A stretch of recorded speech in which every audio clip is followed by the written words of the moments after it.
Hey everybody, welcome back to the Woodworking Talk Show.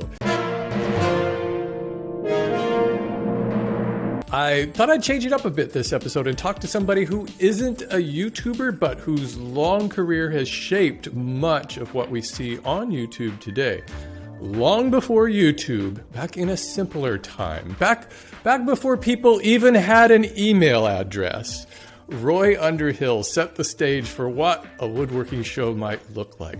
Roy has been the host of the Woodwright shop for 39 seasons, beginning in 1979, making it the longest-running how-to series on PBS. And you thought Bob Ross had a long run, huh? I cut down the happy little tree, I'm afraid. Right. Did you ever have a chance to meet Bob Ross, by any... I did not. We did a birthday program for him, all the folks on PBS, and I had a giant log, and I put it in the middle of the shop, and I got a paintbrush, and I started painting the happy little tree in the middle of my shop. And I don't know if that gag ever got to him or whether it was well received. But that's as close as I got there, yeah. Quite a thing. Yeah, we started back in the days of silent television. It was right. with the title cards coming up every now and then to explain what you were doing. Exactly. Yeah. Ouch. Roy's show has always appealed to kind of the everyman. The iconic title sequence for the Woodwright shop visually evokes a longing for a return to simpler times, showing Roy carrying his handmade toolbox and walking amidst the hustle and bustle of an urban setting to his quaint rural workshop. The show is an insight into 18th and 19th century hand tool woodworking, rife with history and philosophical lessons from the past, and how those lessons can guide us into the future. Roy spends each episode making a project by hand using axes, froes, draw knives, and chisels. Even the tools themselves are handmade. Using old-time hand tools can be physically demanding work, and watching Roy huff and puff and sweat his way through these projects, perhaps while simultaneously discussing Thoreau's Walden or Charles Dickens, is always half the fun. Hey, the Woodwright shop is a learning experience about traditional woodworking that even non-woodworkers can enjoy. But mostly, the success of the Woodwright shop is due to Roy Underhill's engaging personality and his ability to carry a show for, about 25 minutes, often just by himself. In addition to the show, Roy teaches hands-on woodworking from his Woodwright school in North Carolina and is the author of numerous books on traditional woodworking. Hey, Roy, welcome to the show. Hey, Steve, thank you. All right. Glad to be here. Now, you mentioned sweat and tears, but not the blood. What happened was the director kept yelling, cut, cut, and I didn't know what he meant, and just aimed for myself. There did seem to be an excessive amount of minor injuries on that show. Yeah, well, it's true, because they were all shot in one take, straight through. So there was, you got to keep going, and you got to move fast. And if you're a second over, it's no good. You got to end, that's it. So that's how we kept it cheap enough to stay on PBS. They told me it was cheaper to run the Woodwright shop than it was to run the test pattern. So that's why we were there.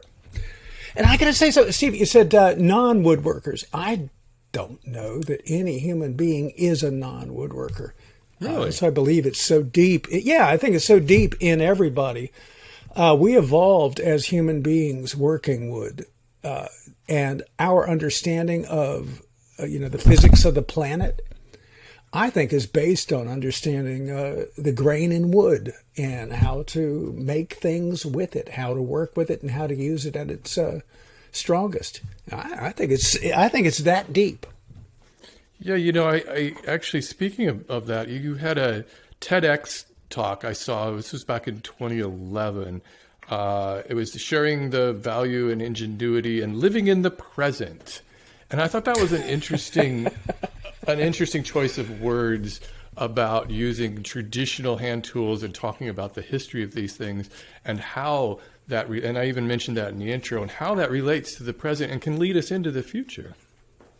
Well, the Woodwright shop. It was never set in the past. It was set in a wiser future that I had hoped would come, where people working by hand. So they're getting stronger. The planet's not getting damaged, and they're just honoring their body and the materials of nature and the simple. So that's what I wanted to see, and it was not set in the past, even though it drew on the past. That was a fun TEDx talk. I was ranting on about a radio interview I had done where they said, "Oh, Roy, tell us about the past and what it was like." And the guy talking about the future was talking about more lithium ion. I just kept saying, "Man, that's not the future. The future is muscle, man, like a bicycle." You could... What better thing is anyway? You see, now you got me started. I was hoping we'd get my it. rants. Yeah, we could just start right in on the rant. We'll be rant powered. Yeah. I think that over your career, it's pretty clear that you see. I don't know if you probably would go as far as considering an ethical distinction between working with hand tools and the constant proliferation of power tools. Yeah, I do. Yeah, I think it is. There's an ethical choice there. And, I hate to say it, it's like whether you're going to go, let's go snowmobiling or let's go cross-country skiing. Which is better for you and for the planet? Snowmobiling is great fun.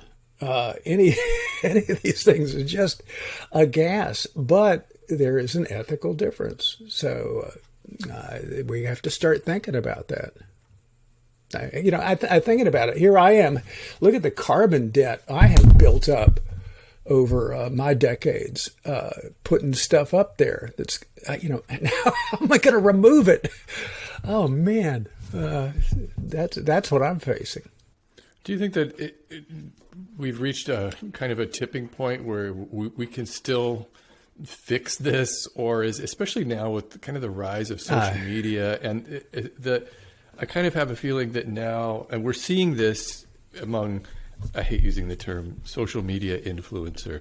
We see these guys and women who are building these basically mega shops filled with more and more power tools. And a lot of these things are based on all of these brand deals and sponsorships. And it all comes down to a lot of money being poured into these things for people to just watch and consume. It's all about consumer. It's entertaining. It's like watching a monster truck rally instead of woodworking, usually. Listen to me. But the point of the Woodwright shop, at least, was an anti-consumerist perspective on life and a more humanistic approach to it. And cultural as well, the history of these things, this ancient, wonderful tradition we have of working wood with our hands. Who wouldn't want to be a part of that? So it's a tough one because it is so much fun. And I got to, and let me confess, using the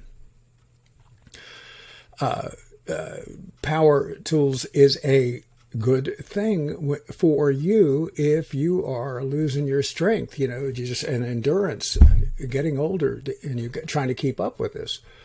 And there's a great argument. I talked to, it was Dan Mack making rustic furniture, and he used an electric tenon cutter that would, cut the tenons on the ends of his stock. I said, well, you should do that by hand. And he said, well, because I want to spend my time making furniture, not making tenons. Oh, that's I got to get it. So, it's a tough one. It's being a human here. I saw a 2005 article that I guess it was an interview with you on Woodworkers Journal, and you described your woodworking as subversive. I love that. Subversive. Yes. I love that description. Subversive woodworking. Do you still feel it's subversive? Well, You still that's feel why I that have way? my school. That's why I have my school. If we were there, instead we're up where I answer everybody's emails. You'd see that it's got big windows out front, out onto the street in an old downtown, and people and children walk by to the ice cream parlor on one side or the bar behind me, and they look in and they see people working with hand tools. And that's subversive woodworking. You got people who are, never thought about this. And they're looking in and seeing it, and they go, wow, that's there. That's real. You can do that. They see you sawing, and kids see this. It's great. You're trying to subvert the direction that we are headed, which is, consumerist, energy consuming, all those things that I rant and rail against and try not to do, but do anyway. It's got to be intriguing for people walking by, looking through that window of your shop there and seeing that, because I think for most people, their exposure to anything being built is a guy coming to their house to build a new deck or something, and it's all about power tools. People are just not accustomed to seeing anybody work with hand-powered equipment anymore. No, and a lot of it is so ingenious. We just finished a class making spring pole lathes. I had 8 people in the class making lathes, and that's a machine we use, but muscle powered. To make it, we were using on occasion foot powered Barnes mortising machines from the 1870s. So it's just a foot-operated chisel. You put your foot down on the leverage, cuts it, and it's ingenious. You say, wow, where did that go?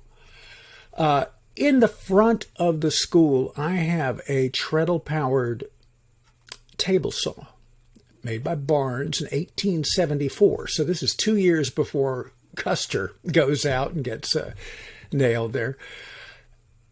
1874, there's a foot-powered table saw. Well, we've had it, it was 150 years now.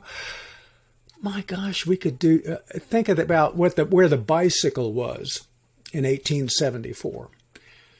And if we had continued to improve these machines to the degree that we've improved the bicycle, what wonderful things we would have. And the quiet, wonderful foot chisel going up and down, the boring machine that gives you both hands to work. That's what inspired me many decades ago. I was living up in the mountains of New Mexico in a ostensible commune. You were kind of community. A hippie, weren't you? Yeah, a major beatnik. Oh yeah, they were living in a teepee up in the mountains of New Mexico. This is the mid-'70s. And this was the first of the energy crisis. Living on the land was a big thing. The Whole Earth catalog, all of this Woodstock Nation kind of thing. So, yeah, that was quite formative for me. And, seeing these machines, and at that time, boy, that set the seed. And I said, that's what it's about. So, at least for me. I kind of feel like we're in this dual approach to woodworking right now, where I'm seeing people who are getting really excited about literally robots in workshops where they're like completely, beyond CNCs, these are like robots that are like sanding and doing all of these things. The woodworker is now like almost relegated to just typing on a keyboard for much of the process. But at the same time, I'm seeing a pretty big resurgence in hand tool woodworking.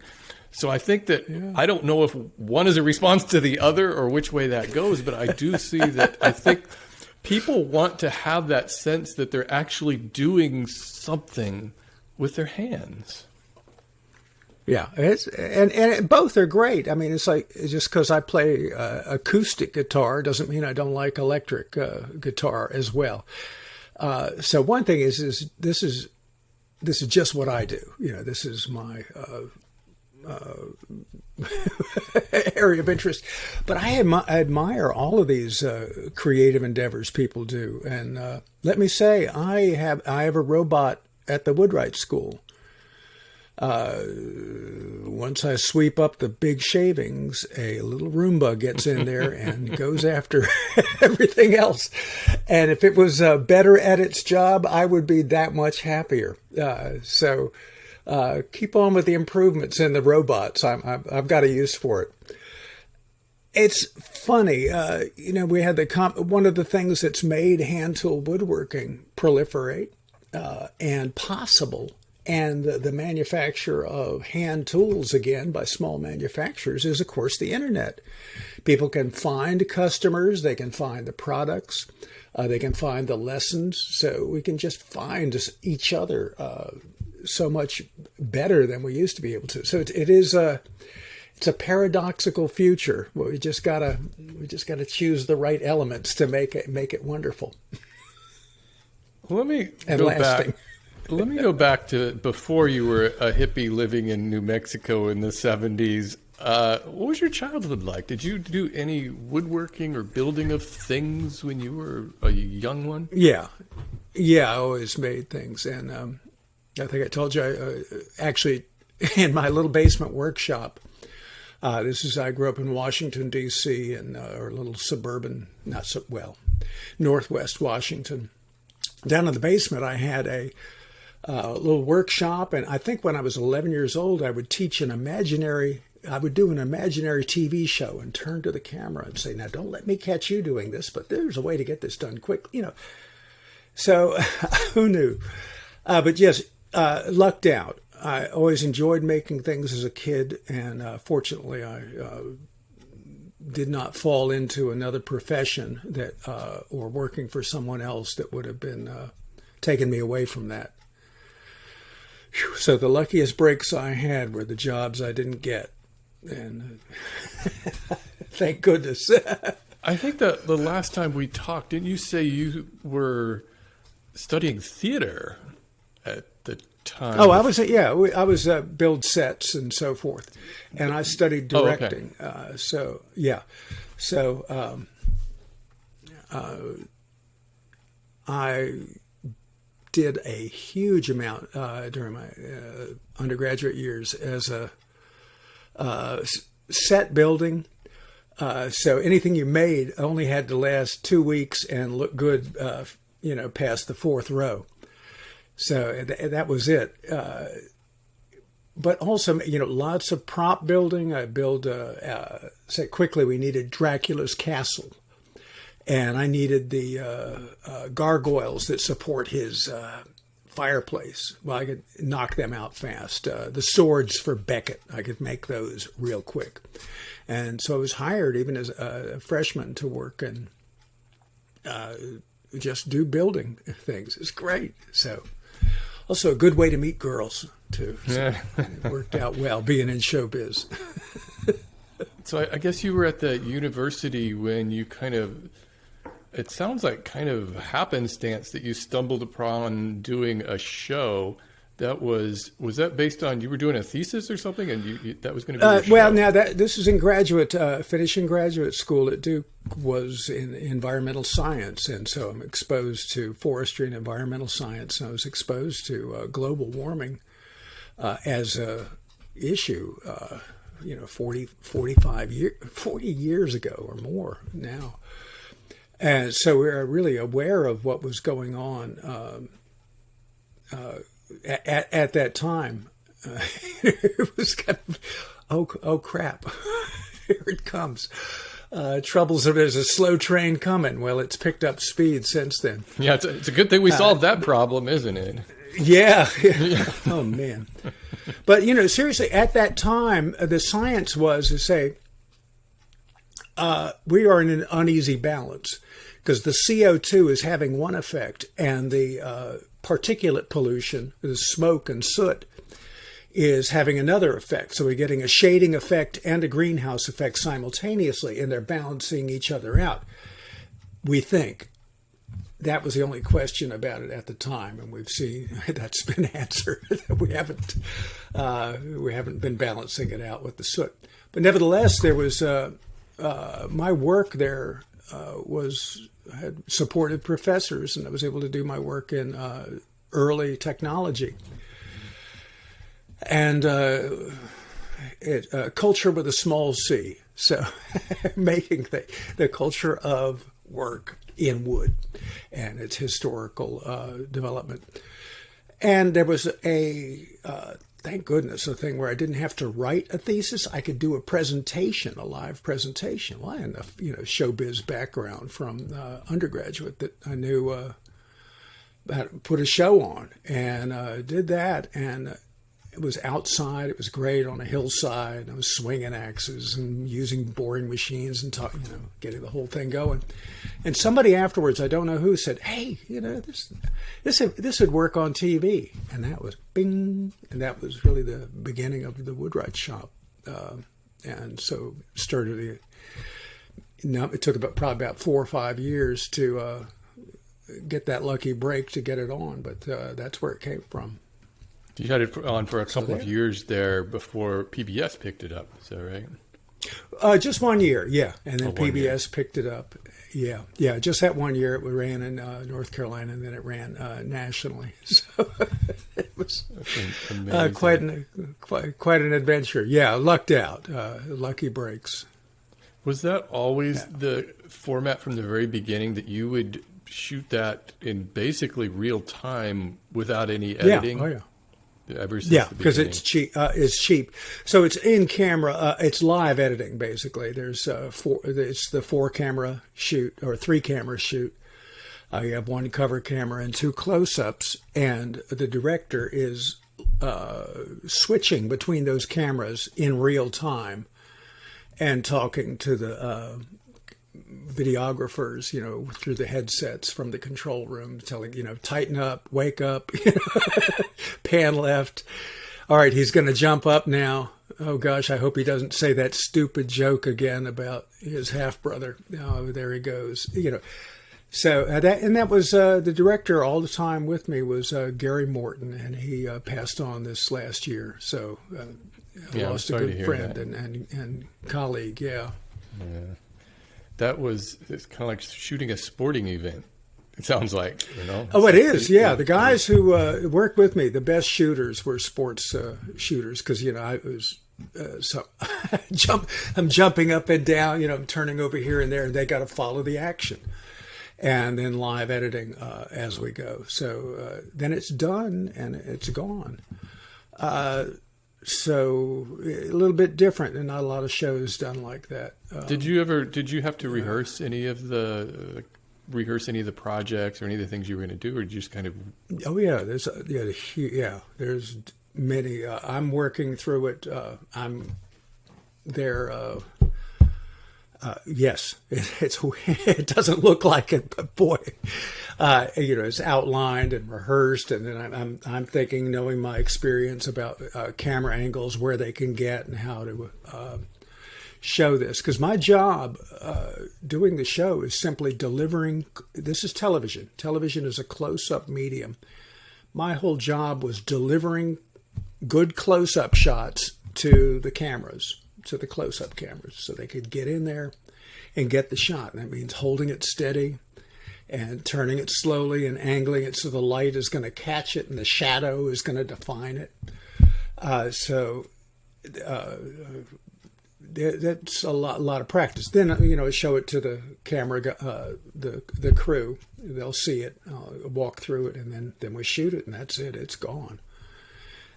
Moving on, next show. And you had a lot of guests on that show. In fact, I remember your daughters were on the show. Yeah, they were part of it. Yeah.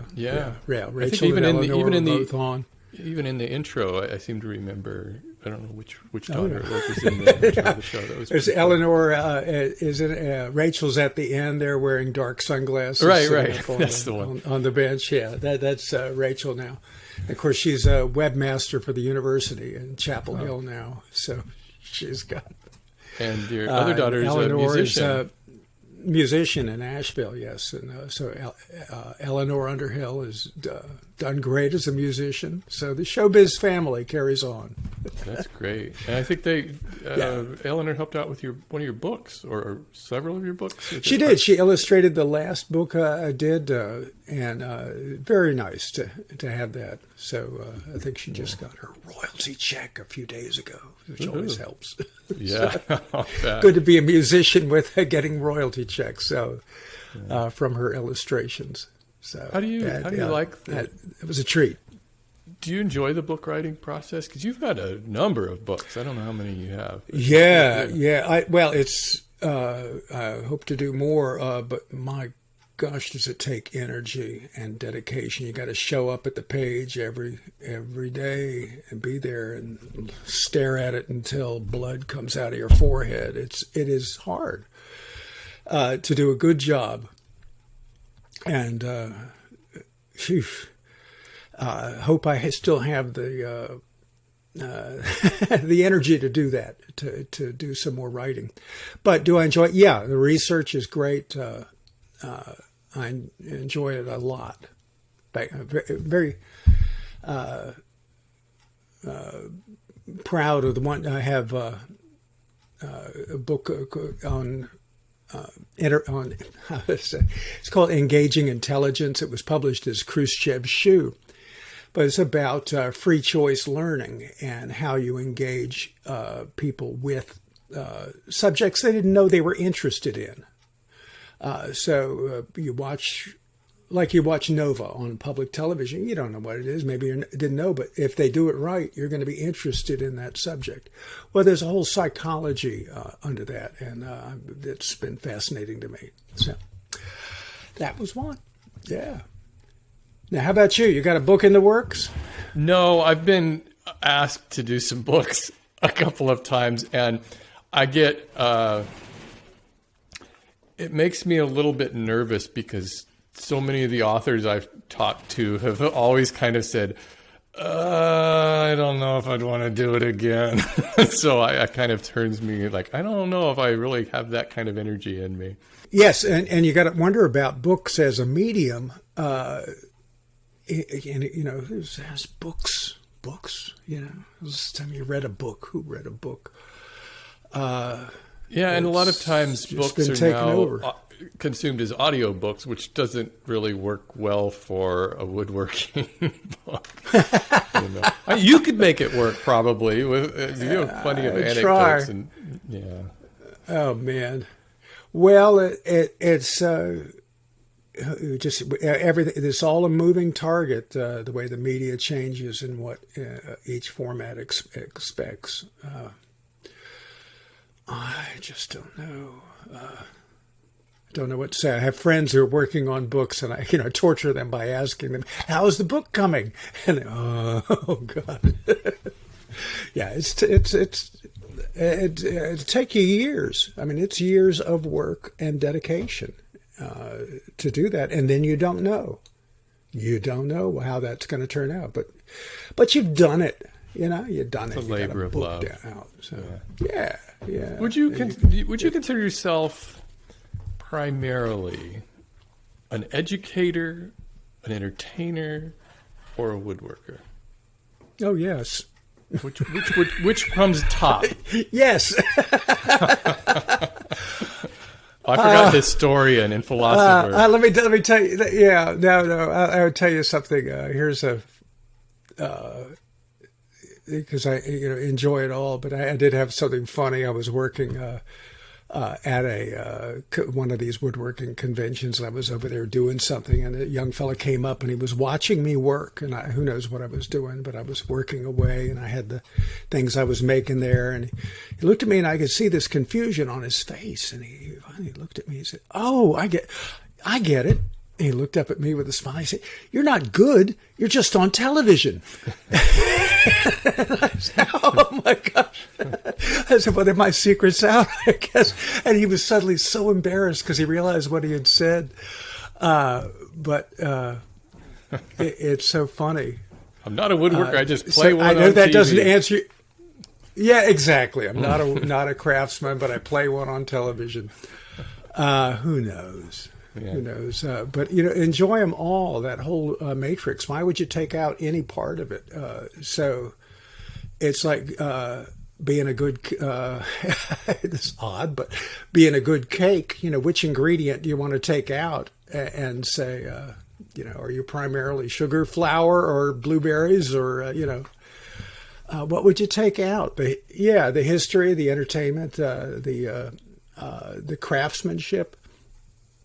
I want to say it's tough because, I got to work fast. Everything I do has got to be done in 23, 27 minutes, 27 seconds or something.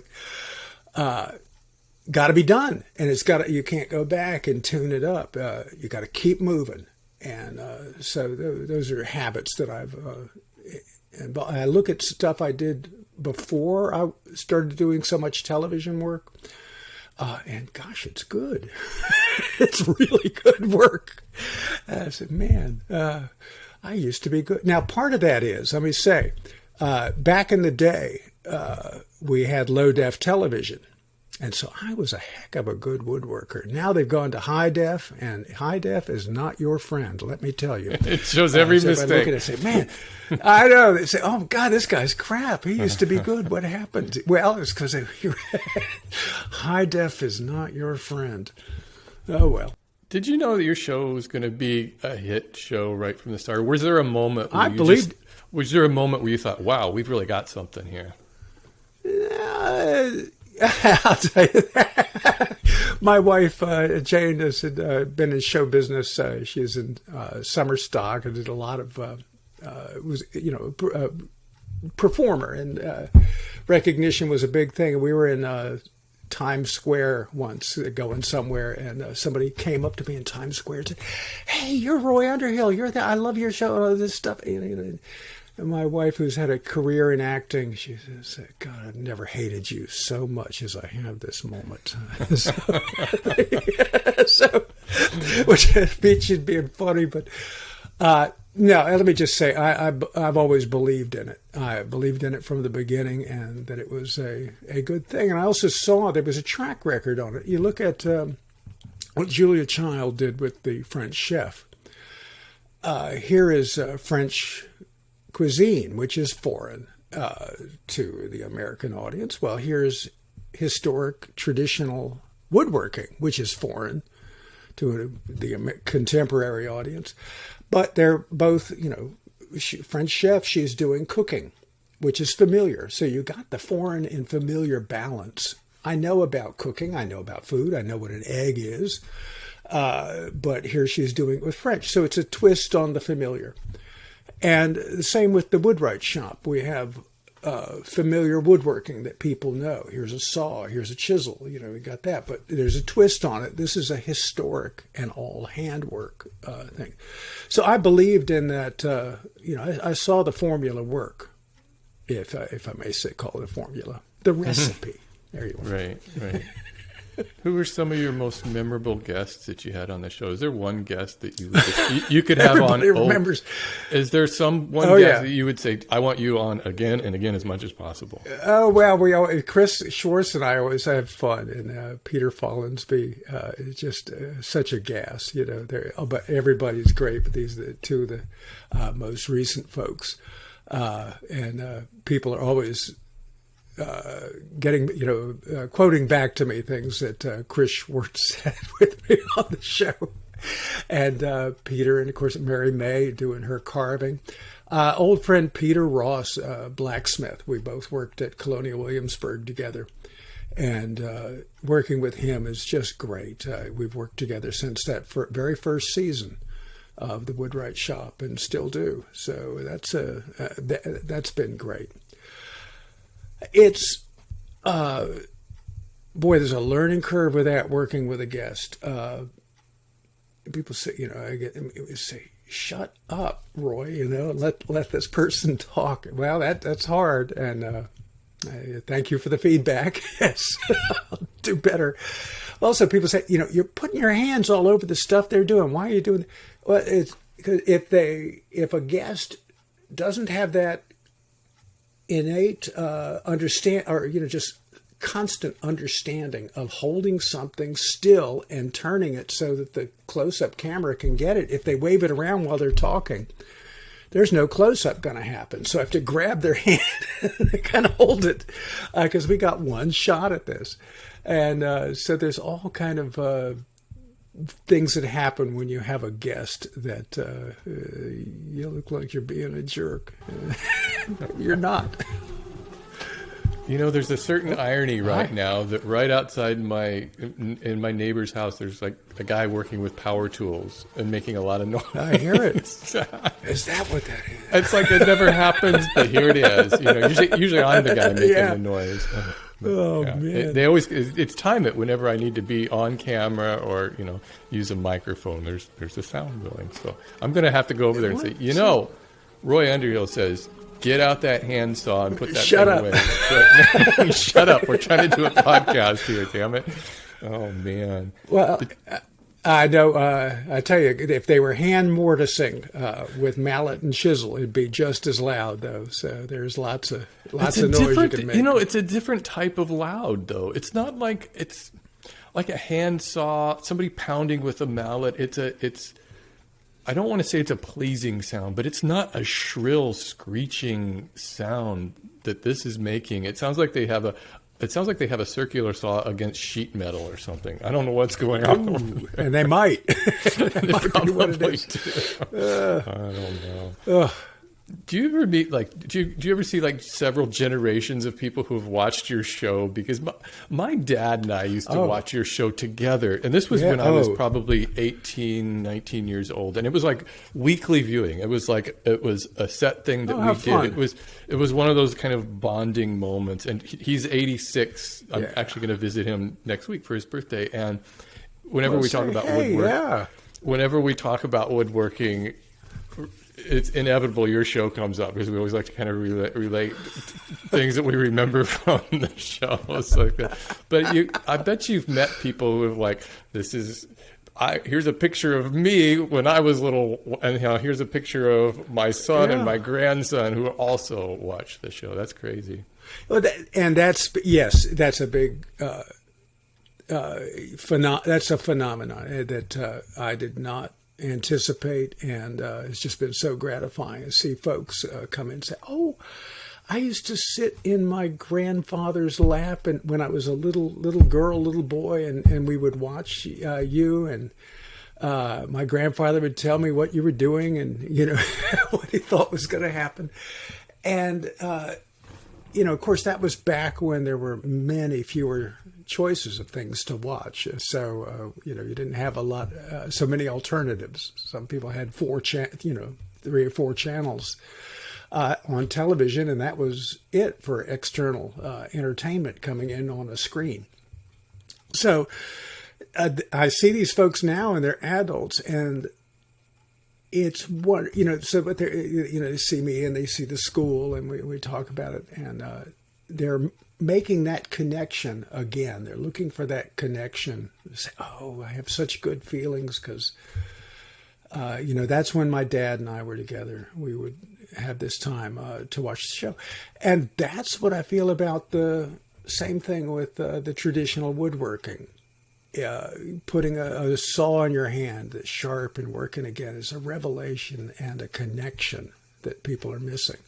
So just like they're missing their missing granddad and that time, and nostalgic for it, and remembering it fondly.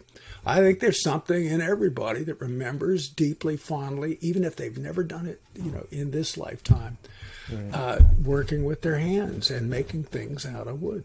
Is there another season of the show coming up? I know with no, we're done doing the broadcast for a while. Yeah, so we'll see, but who knows? I used to watch when I was a kid. I loved watch Mr. Wizard, And Mr. Wizard would do science. And well, he came back on Nickelodeon and did Mr. Wizard the World. And it was great. So who knows? Maybe get a second act and, and all of this. But now I'm going to go out. I'll have my people talk to them.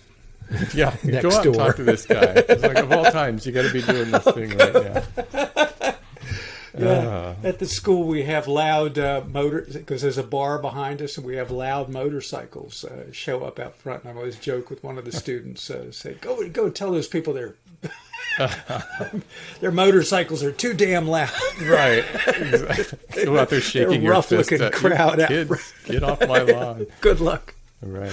Oh, you know, since you've got so many years on PBS, what do you see as the future of PBS? Because it's kind of, it's getting harder and harder to even find those shows unless they're posted online somewhere. I don't know. It changed so much, and we always had played by rules from 1979. On PBS, which was, none of these sponsor things, the brand, whatever, getting money from people whose tools you were using on the show, or if you'd like a measured drawing or this recipe, or go to ways to commercialize it. It was woodworking beyond the norm, you might say. I think you're quoted as saying I did say that, but that was mean, and I'm sorry to be mean. I thought that was a funny comment, though. Really. Yeah. Well, yeah, that was uncalled for. But it is amazing that your show survived with so long without any kind of sponsorships and everything. Well, that's everything now is. Yeah, I said we were too non-commercial for PBS, even because everything was supposed to pay for. And I resented this in one sense. Cultural, they say, "Oh, well, you're a how-to show. You can get a sponsor and plug their products or whatever, and you can do somehow commercialize this and monetize this." There are cultural programs and educational programs on PBS that are not required to do that. They're there for their own sake, part of the public, the mission of PBS. And I said, well, I think we are too. We are culture with a small c. We are what people did with their lives and their hands and their brains to make the material world of that time. And this is not a commercial venture, folks. I'm using tools. The company I'm working with went out of business in 1881, or it was a blacksmith in Sussex or something who made this hatchet. I don't know. Don't you say? I told you, don't get me started. I'll start ranting and raving. Okay, let me talk a little bit about some woodworking then. We can talk right. a little woodworking. Oh, there's that. There is that, yes. What do you think is the biggest challenge you see facing new woodworkers? Somebody who comes to yours, well, I would assume people come to your school kind of know a little bit about woodworking, but somebody kind of interested in woodworking, let's go, the one fundamental concept they need to know. No, well, I give you two things. Just understanding the grain and following the grain and being really sensitive to this textured and structured material. So watching the grain with hand tools is a big thing. Knowing the principles that allow you to engage with the grain productively as well. But let me say, these are also, well, I can keep going. There's lots of things. One is feedback, tightening the feedback loop. You got to watch say like you're sawing. And I have occasionally have folks who will, say, oh, look, I don't know, the saw ran off. Well, what do you mean? You were there. I mean, I didn't, you're standing there and the saw ran off. You kept sawing when there was an error creeping in. And it's like, you're riding a bicycle and say the bike fell over. Well, no, you fell over on the bike because you didn't correct quick enough the error. So one thing is just tightening that feedback loop with every stroke of the tool. You're looking and evaluating fast and adjusting the next stroke to adjust to that. So just like on a bicycle, you're always adjusting, and it's close. You don't wait till you're 45 degrees to the ground to say, "Oh, I better do something," or the bike ran off on me. But there's one other element that's critical to this. Strength. You can know the technique of sawing. You can know the mallet and chisel or planing. All these things that require muscles to do. But unless you keep doing it, you won't develop the muscles that you need to accomplish it with control. If you're working at the limit of your strength on these things, you haven't got anything left over for control. You're just trying to survive this torture. So you got to do it enough to build the strength. Say, so you know how to cross-country ski. I understand it. Yeah, okay, I got it down. Now do it enough to where you build the muscles and the control becomes instinctive and it starts to be fun. That you can't do in a class. I can't bring somebody in and have them develop a lot of musculature to do these tasks in a couple of days. But so gratifying. We just did this lathe building class, and I overheard someone talking to someone else. One of the students was talking to someone else. They said, "Man, when I started here 5 days, I could not saw straight. Look at me now." And, oh gosh, it can happen. So the practice and developing the muscles and that control is always essential. You can't get that instantly. There is no royal road to woodworking. There you are. Maybe that's why so many people are just drawn to power tool woodworking, because it's you put a fence along the table saw and you're going to get a straight cut. There's no finesse really involved in that. Yeah, as long as you can keep your fingers out of the way, you're pretty much good to go. And maybe there's an element of frustration on starting in using a plane and using a handsaw that needs to be overcome. But hey, if you can do that in 5 days and you start to feel comfortable, that's not too bad. Not too bad. No, it'll take. It's worth learning. I have the folks. They built the lathe, so essentially they built a violin. That's different from playing it. Now they got to learn how to use this thing and do the proper turning. So you got to put in the time for this to work. That's what you reminded me of. Remember Shopsmith? I don't know that they're still around. It was this combination machine, basically a lathe. That's how I learned woodworking on a Shopsmith. My dad had one when I was 12. Yeah. They were, and I've used. They had one at a place I was teaching once, and so we used it. But I think it was them. They used to have an ad that would say, "Shopsmith, the skill is in the machine." The skill is in the machine. Oh. And they just, this is a great, and I thought, who the hell came up with that? What? That's the thing. The skill it's not in you. No, it's in the machine. Don't worry. Well, I kind of want to develop skill. That's like, say, you've got whatever, these little Casio pianos, and they have songs recorded in them. I'll press the button and it'll play the song. Come on. That's good for a minute, but it's not what we're here for. Yeah, sometimes I'll hear people mention to me, well, there's a much faster way of doing this procedure in certain procedure. And I always think, well, if speed is your goal, then sure. If you're in a production line and you need to get this stuff out and make a living, but I think for a lot of us, the process is the goal in a way. It is, and you said a very important thing. If you're in business, of course you're going to use the power equipment. That's what it's there for.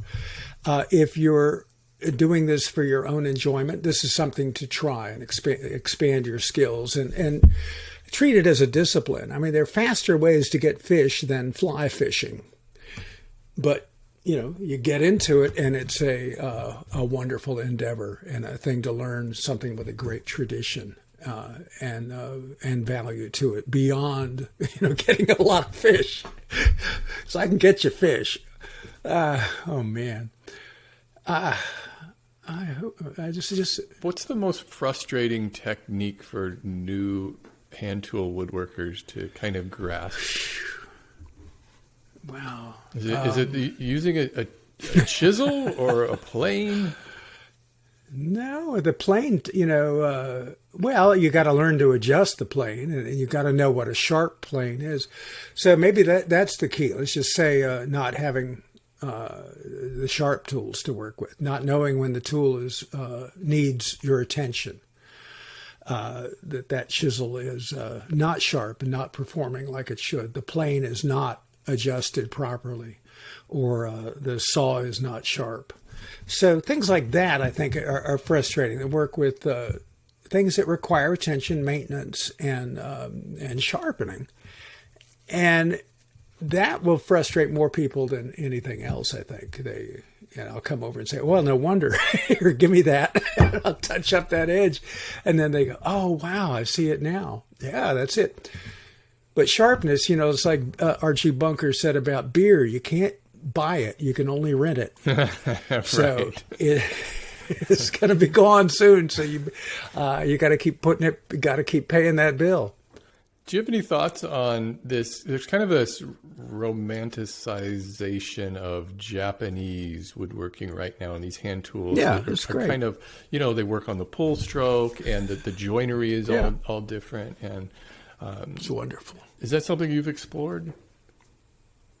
Oh yes, and I enjoy seeing it so much. It's not, but. I try to explain what I'm interested in or doing. I'm interested in lots of things, but doing with this project is old music on original instruments. So we're doing English joinery. I'm doing it with English Anglo tools, and so nothing against these. It's just Japanese saws are wonderful, and the tradition is brilliant. But I'm trying to get people to do the original instruments, and that's what I'm on. So I have a reputation for confiscating Japanese saws and tape measures. Really? And because you use a folding rule. And definitely dovetail marking gauge. Somebody comes in with a thing that says hardwood, softwood, dovetail marking gauge. That goes into it's like the elementary school teacher. I've got a drawer full of things that I've confiscated. I give them back at the end of the semester. It's a magnetic dovetail jig. Oh yeah, things like that. Oh come on, give me that. And it's just also how shall I say? You got to have an attitude in anything, and so part of it is what I'm doing is having that, and that's what makes it fun. You're in a place where it's not a free for all, where it does have some kind of rules and boundaries. Otherwise, it's as they say, tennis without a net. Yeah. You don't have. You're just hitting your balls around. Discipline, just hitting the ball around, right? You need a net for the game to be interesting. You got to hit it over the net, and same. You don't have to, but that's that game. And same with this. So, God Almighty, love the Japanese saws. They're brilliant, particularly when they're new. Man, they cut like a dream. I'm not, but not at the school. That's not what I'm teaching. A friend of mine said, using the Japanese tools to do this English joiner is like stir frying grits. You know, you're mixing modes, and it's fine, but that's not what we're about. Is there any woodworking skills that you personally would like to explore even more, or something that you? I'm hoping, yeah. I admire cooperage, and it's more doable than wheelwrighting, which I also enjoy greatly. And I think we look at having a cooperage at the school. Have some folks come in to. We're still working on that. That's why I'm being hesitant. But I think these are grand trades, and I like these kind of woodworking trades a lot. These more utilitarian ones. The wheelwrighting, the boat building, cooperage, and the building. You know, we build a lot of workbenches and lathes and machines and stuff like that. I don't turn out a lot of furniture, fine furniture stuff. Plenty of folks doing that. So that's what I like. Yeah. Where do you see your legacy is heading? Do you see yourself as an educator, craftsman, woodworker? I think. I'll explain it this way. I had I was working, and in graduate school, and my instructor, Dr. Phil Potts, she was wonderful, and that she came by my desk where I was studying these aspects of wood technology or plant physiology or something. And I had my carpenter's belt there with a square and my saw and everything and my hammer, because I was working carpentry after I left that. I had a job and was building. And she looked down and she saw those tools and she said, "Are those yours?" And I said, yeah. And she said, "Oh, that's wonderful. That's wonderful. Because look at you. You are a complete human being. Here you are working with your books and your study there. And you've got your tools and your hands and your hand skills. That's wonderful. Now, people will try and put you down for that, for working with your hands. Don't ever let anybody do that to you." I'm like, whoa, we're rolling back at my desk. So if anything, what can anybody want to be remembered more for is to, and hope for, is to just be that kind of complete human being, working with your hands, working with your brain, with your muscles, with other people and by yourself, working with nature and creating with nature. If you be all of those things, that's, I think, what you can rest in peace. There you go. Well, Roy, I want to thank you first for joining me today, but more importantly, I sincerely want to thank you for all the inspiration, education, entertainment you've given me over many, many years. Well, Steve, thank you so much. And I've enjoyed talking with you, and I hope everyone listening gets a chance to talk with you some more and hear what a great conversation. Thanks. There's going to be a spike in hand saw sales coming up real soon. I predict it. We'll tell that. Yeah. Hey, all right. Hey, I want to thank all of you for listening to this episode of the Woodworking Talk Show. I'll see you next time. And may the grain be with you all.